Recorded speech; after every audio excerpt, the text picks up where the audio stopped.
Hey guys, it's Big J here from the Centre Bounce. In today's episode, we're talking Port versus Freo. It's the practice match here on the channel.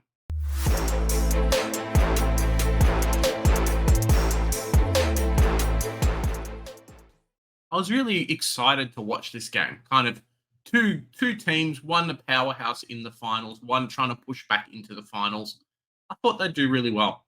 And then obviously the Luke Jackson news probably hit the Freo fans and the Freo team a little bit hard. I think they had a couple of other injuries as well, which didn't help.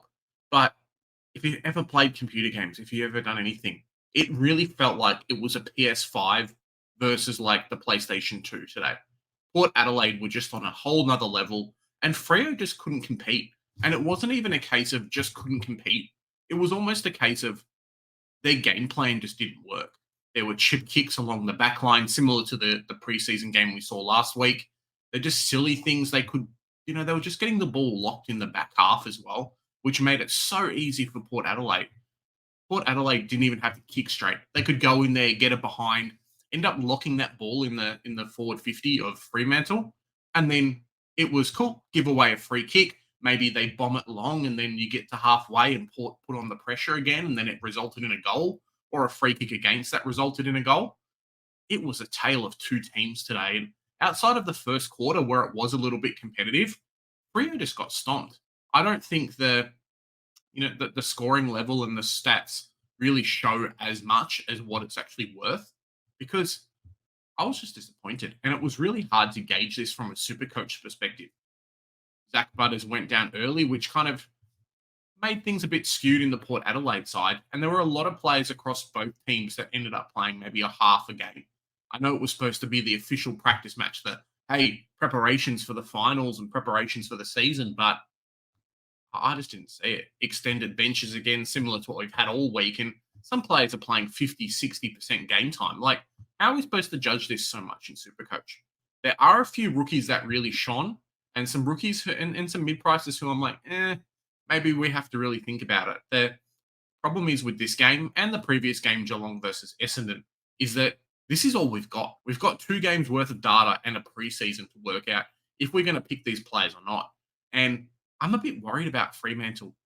We've had a lot of talk about Sarong and Brayshaw being there, being the must-have selections, especially about that 610 to 620 price rise or price range. I just don't know if they're selectable or not. This team looks really bad, and I just don't know if it's going to get any better. I know Freo fans are probably going to crack it at me. Freo Tragic watches our stuff as well. Damo from, Jock Reynolds, or formerly Jock Reynolds, will have a chat down in the description.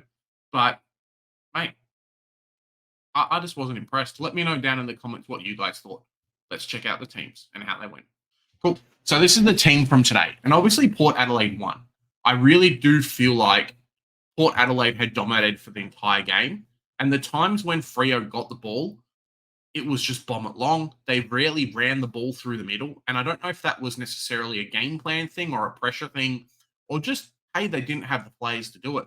Guys like Jeremy Sharp did feature at points. I think he missed out on the first quarter and then played the rest, but just weren't that impressive. All of their running capacity just seemed to not be there. And if we have a look, we'll talk about the Port Adelaide plays first. But if we have a look at a few of these Freo players, look, Brayshaw, 58% efficiency. Jordan Clark, okay, cool. Caleb Sarong, 65%. And Hayden Young, 69%. Look at all the clangers from their more experienced players, the guys who are supposed to steady the ship, and the ones who are supposed to be there to actually help push the younger guys, push the guys who maybe don't have all this game experience along the board and be that steady. Like, Caleb Sarong had a great game, but I just don't know if I can pick him in Supercoach. I'm going to have a real big think, because, yes, Sean Darcy's a good player.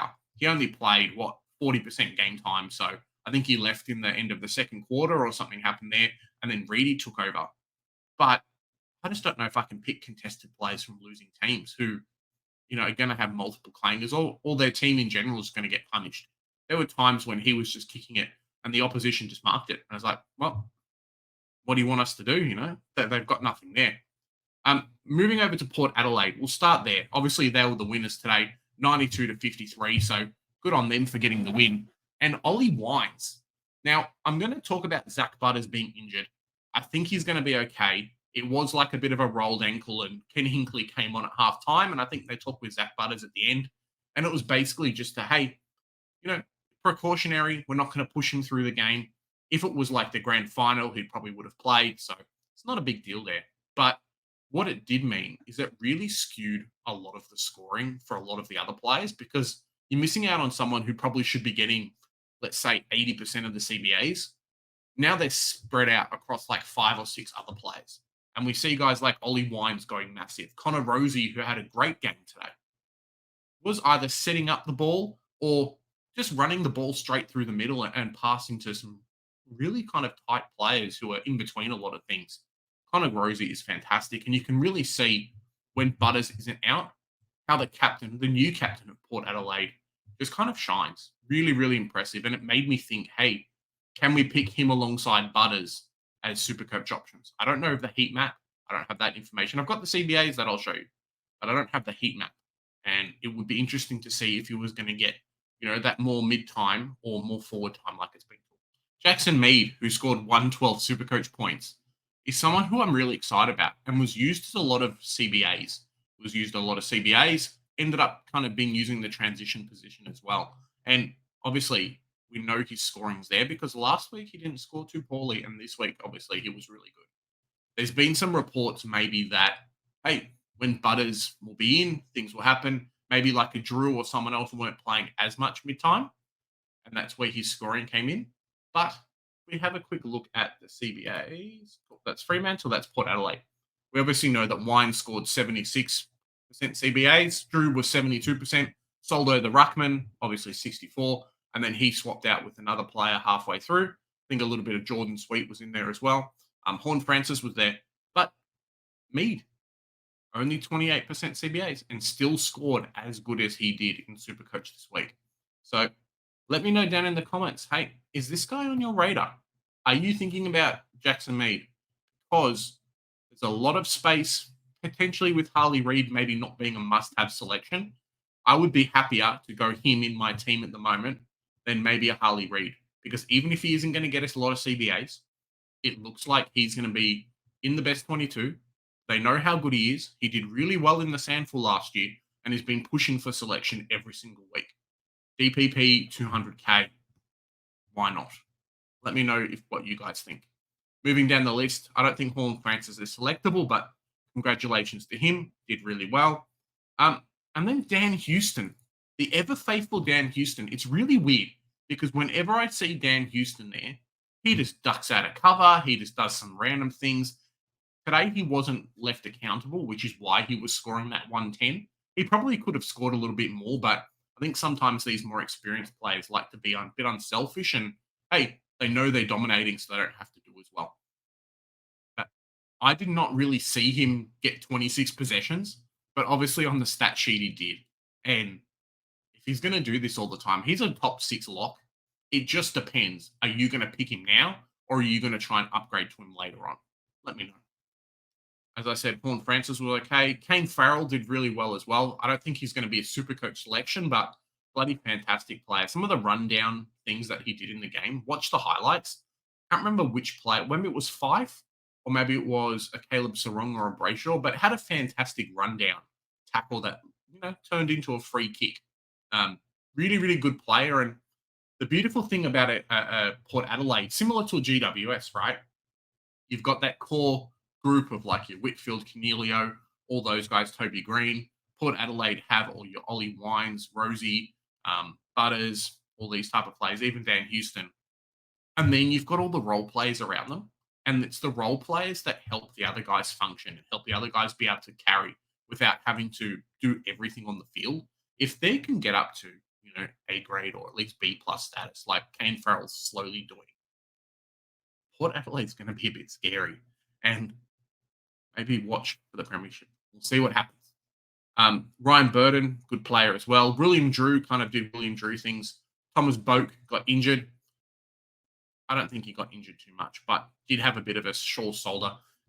It was a weird tackle. A player came in and tried to just do like a little bump, and he kind of got on the wrong end of it, similar to what happened with Pal Pepper, but the opposite way around. Willie Rioli, okay, 3 goals. I think he missed one out on the full, and then probably could have kicked one of his 2 other behinds as well. Jed McIntyre is one that I am looking at, and I'll probably end up butchering his name every single week. 253K, but I think at the moment I'd rather pick Mead just because I can definitely see him fitting into the team a little bit more. Asava did really well today. It was nice to see him out on field and kind of what happened with him and Alir. Moving down the list, Darcy Byrne-Jones seems to have moved from, I think he played a bit of halfback to now playing almost like forward pocket. There were a few kicks where he was just bursting the ball at the goal square. Really quick player and really, maybe not accurate, but keen to give it a go. And that's what we want. The commentators kept talking about his hair all the time as well. Solo, as I said, only played 60% game time. And then Jordan Sweet kind of potentially came in and took the rest of that. You can definitely see by a lot of his CBAs, it was Sweet in there, Soldo was main ruck, and then whenever the ball was kind of in the middle or when Sweet was out, then Dixon came in and did those hits out. Charlie Dixon is a real weird one, and I can see why a few teams were looking after him or a few teams wanted to bring him into their club.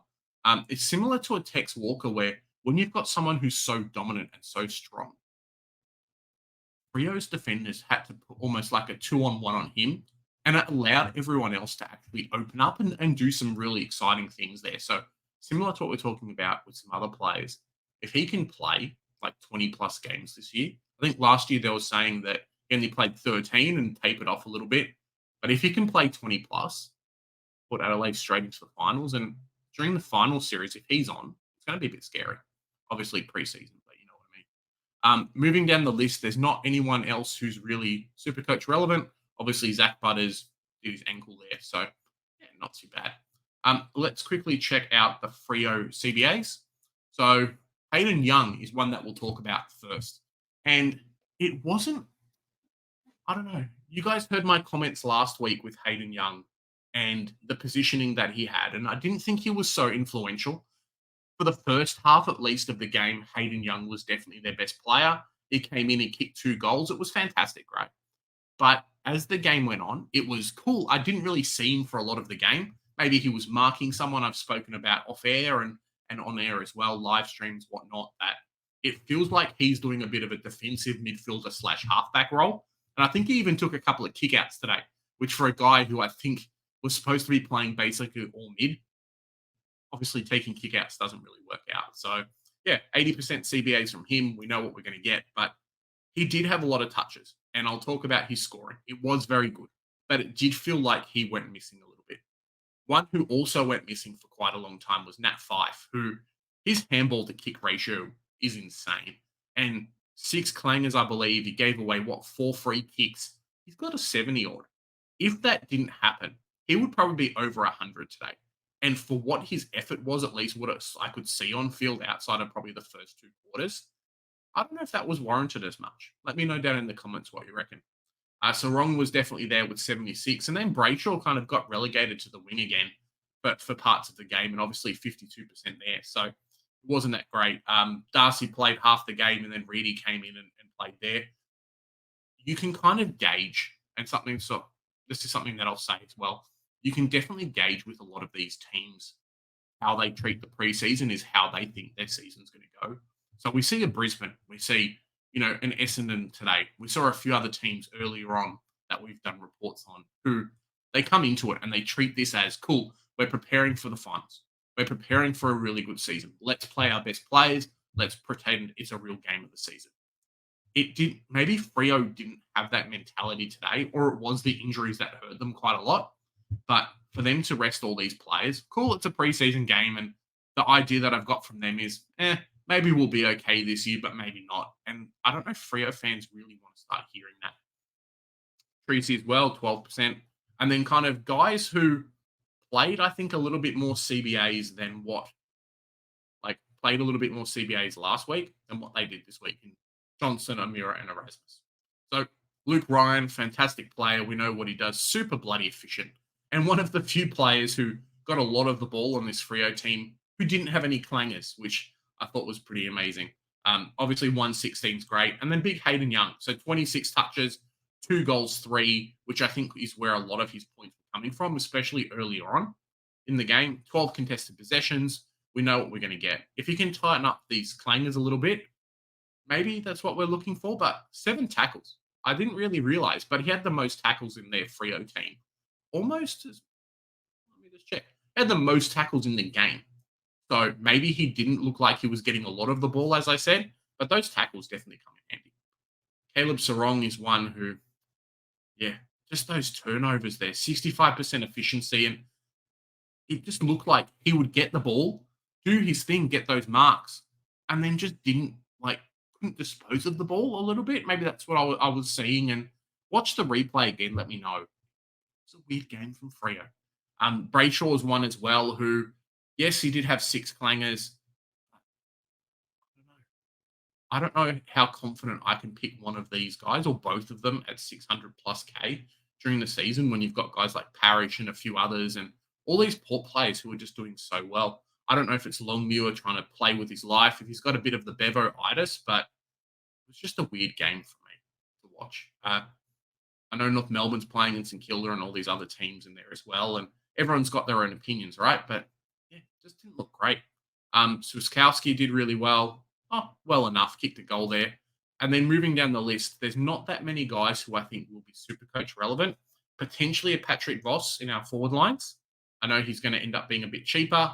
Moving down the list, Oscar McDonald as well is someone who I've been touting or considering to put in my team, especially with the amount of ball. I'm not predicting Fremantle are going to be that good this year.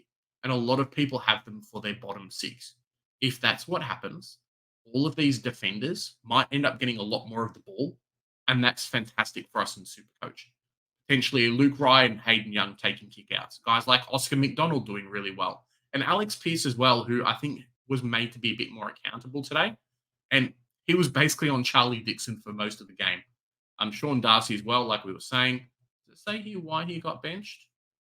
No, just benched in the third quarter. So there you go. That obviously equates to his 40% on time on field. Jeremy Sharp is one who I've been looking at as an option in the midfield. The only problem is he played basically, let's say, after the first quarter, he came on and played and didn't really do that much. He was around the ground. I don't know if it was because it wasn't on his side of the field, like the ball. That's why he didn't get so involved. But he didn't do much for me outside of kicking his goal. And he fought for that goal, which was fantastic. And all the players got around him like, congratulations. But for us in Supercoach, when I've got guys like Jai Clark and Dempsey and a few of these other guys, Darcy Wilson, who we'll see, and Lazaro and stuff, kind of taking up positions in that midfield, even a Hurstwaite maybe on the bench this year, don't know if I can start him. And the scary thing is that we've only had one game of time. I know he's supposed to be doing best 22. So it really comes down to, can I pick him or can I not pick him? Can I trust him to do his thing? Moving down the list, I'm not sure how many other really people there are. Matt Taberner potentially, but not really.